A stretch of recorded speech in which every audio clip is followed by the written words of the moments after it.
Hello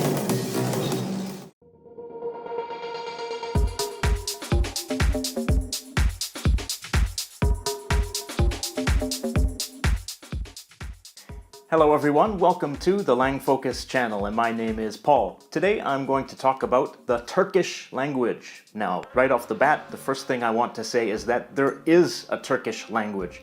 Because Turkey is situated at the edge of the Middle East, some people think that Turkey is an Arabic country, but it is not an Arabic country. The language of Turkey is Turkish, although there is a small Arabic-speaking minority in Turkey. There are around 75 million native speakers of Turkish. That includes 10 to 15 million people in southeastern Europe. That's mainly in the part of Turkey that's located in Europe, but also as a minority language in the Balkan area. And it includes 60 to 65 million people in Anatolia. That's the part of Turkey that's located inside of Asia. Now those numbers are for Turkish, but there are other languages inside the Turkic language family that have a relatively high degree of mutual intelligibility, and some people consider those languages to be dialects of Turkish. So if we include those, the number might be as high as 109 million people. But let's back up and look at the classification of Turkish. Because Turkey is located partly inside of Europe, you might have thought that Turkish is an Indo-European language or a Slavic language. And because part of Turkey is located on the edge of the Middle East, you might have thought that Turkish is a Semitic language. But it is none of the above. The Turkic language family is a separate family unto itself. The Turkic languages are sometimes thought to be a part of a larger language family called the Altaic language family, which includes some other language groups like the Mongolic language family, the Japonic, and the Koreanic language family,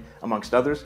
But this is not a generally accepted theory by linguists. It tends to be debated, and these days it seems to be fairly discredited. Turkish is part of the Oghuz branch of the Turkic language family. It also includes Azerbaijani, which is sometimes called Azeri Turkish, as well as Turkmen, as well as some other languages like Qashqai, which is spoken in some parts of Iran. The languages of the Oghuz branch are all mutually intelligible to some extent, and these are the languages that are sometimes considered to be dialects of Turkish. Azeri Turkish is spoken in Azerbaijan as well as parts of Iran, Iraq, Dagestan, and Georgia, and it has 26 million native speakers. Turkmen has 8 million native speakers, including 3.5 million in Turkmenistan, 2 million in northwestern Iran, and 1.5 million in northwestern Afghanistan. All Turkic languages descended from a theoretical language called Proto-Turkish. The Turkic peoples originated in Central Asia, and through migration they expanded over a wide area extending all the way from Siberia down through China and Central Asia, through the Middle East, up into the Balkan area, and even north of the Black Sea. Oghuz Turkic, the ancestor language of modern-day Turkish language, as well as all the languages of the Oghuz branch, was brought to Anatolia by the Seljuk Empire, a Turkic empire, in the 11th century CE. The Seljuk Empire had previously adopted Islam, and they were admirers of Persian culture, and they were influenced by the Persian language and the Arabic language. Persian became the administrative and literary language, while Arabic was used for religious purposes. But Turkish was still spoken by the average common people. Later, when the Ottoman Empire arose in place of the Seljuk Empire, the official language would be a form of Turkish that was highly influenced by Persian and Arabic. This form of Turkish became known as Ottoman Turkish. Ottoman Turkish was based on Turkish grammar, but with some influence from Persian and Arabic grammar, but it was the vocabulary that was most influenced by Persian and Arabic. Sometimes up to 88% of the vocabulary used was Persian and Arabic. This was the language of the elite people, not the language of the common people, which had much less foreign influence, although it did still have some foreign influence. When the modern Republic of Turkey was founded in 1923, Mustafa Kemal Atatürk created the Turkish Language Association to initiate a reform of the Turkish language. He essentially got rid of that administrative language, Ottoman Turkish, and he replaced it with a new standard language based on the everyday common language spoken in Istanbul. An effort was made to replace Persian and Arabic words with native Turkish words. Sometimes those were archaic Turkish words that were brought back to life, and sometimes they were newly created Turkish words taken from Turkish roots. Another big change is that Turkish was switched from the Arabic alphabet, the Arabic writing system, to a modified Latin alphabet, which was much more suitable for reading and writing Turkish.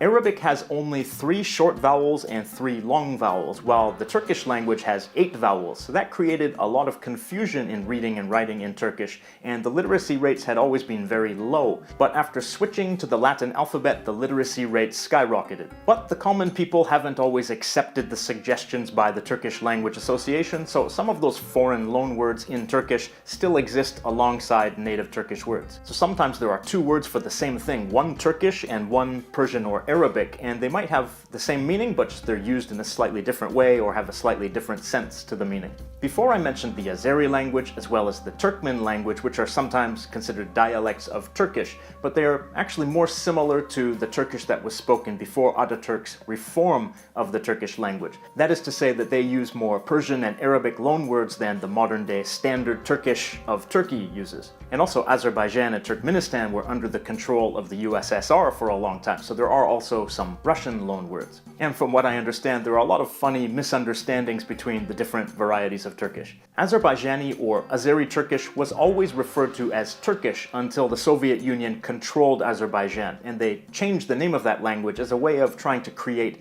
an identity for those people that was separate from the people in Turkey. That was another divide and conquer tactic. Just from reading some comments around the internet, the level of intelligibility between standard Turkish and Azeri Turkish varies from 60% to 90%. But even for the people who understand less of it, it seems that they get used to it quite quickly, and it's simply a matter of familiarity and a little bit of adjustment. For example, one guy wrote in his comment that if a Turkish person takes an airplane to Azerbaijan, maybe in the morning he won't really understand very well, but by the afternoon he'll be completely fluent. And if that is the case, then I would definitely say that those are just two dialects of the same language. So let's look at some features of the Turkish language. Turkish is an agglutinative language. Agglutinative means that the words are comprised of pieces that all add to the meaning of the word. So whereas in English you might express something with a few words, in Turkish that might just be one word, or it might be fewer words, because instead of using an extra word, you just add an extra piece to the word you're already using. That means you can sometimes get some surprisingly long words in Turkish. Let's look at an example of agglutination. Terbiye, terbiyesiz, terbiyesizlik, terbiyesizlikleri, terbiyesizliklerinden, terbiyesizliklerindenmiş. So you can see that if we add a piece to the end of the word, we're adding to the meaning of the word. This way of attaching suffixes to the end of a word is also used to make plural forms, possessive forms, and to show grammatical case for nouns. Let's look at an example for the plural form. Baş, başlar, ev, evler. Let's look at another example with possession this time. Teyze, teyzem, teyzen, teyzeniz. Now let's look at an example of the grammatical cases in Turkish. There are 6 grammatical cases in Turkish. And again, if you don't know what a grammatical case is, that means that the form of the noun changes depending on its function in the sentence. The word we're using is tree. Ağaç, ağacın, ağaca, ağacı, ağaçtan, ağaçta. So you can see that the form of that noun changes depending on what function it fulfills in that sentence. How hard is Turkish to learn? Well, that depends on your native language. If your native language is an agglutinative language, or if you know another agglutinative language, then Turkish might seem more familiar to you. But if you have never spoken a language like that before, you might have to get used to a whole new way of thinking. But the good news is that Turkish grammar is very systematic and very consistent, and so is the writing system. Turkish is almost entirely a phonetic language. That means that for each sound there is one letter. So when you read a word, you know how to pronounce it, and when you know how to say a word, you know how to write it. And as always, if you're deeply fascinated with a culture, then it doesn't matter if the language is challenging, because you'll be motivated enough to get past those challenges and you'll enjoy it every step of the way. So if you happen to be very interested in Turkey or in Azerbaijan or Turkmenistan or other places where Turkish is spoken, then don't hesitate to start learning the Turkish language. Thank you for watching the Lang Focus channel. What should the question of the day be? I can't decide between a couple, so I'll give you 2 choices. So people who speak Turkish or have studied Turkish, do you think that Azeri Turkish and Turkmen are the same language, dialects of the same language? How well do you understand each other? And another question that I'm curious about, Turkish people, if you tried to read Ottoman Turkish from that period, how well do you understand it? Are there too many loanwords, too much Persian and Arabic for you to understand, or is it close enough that you can understand it? Let us know in the comments down below. Everyone else, comment as you wish. Have a nice day.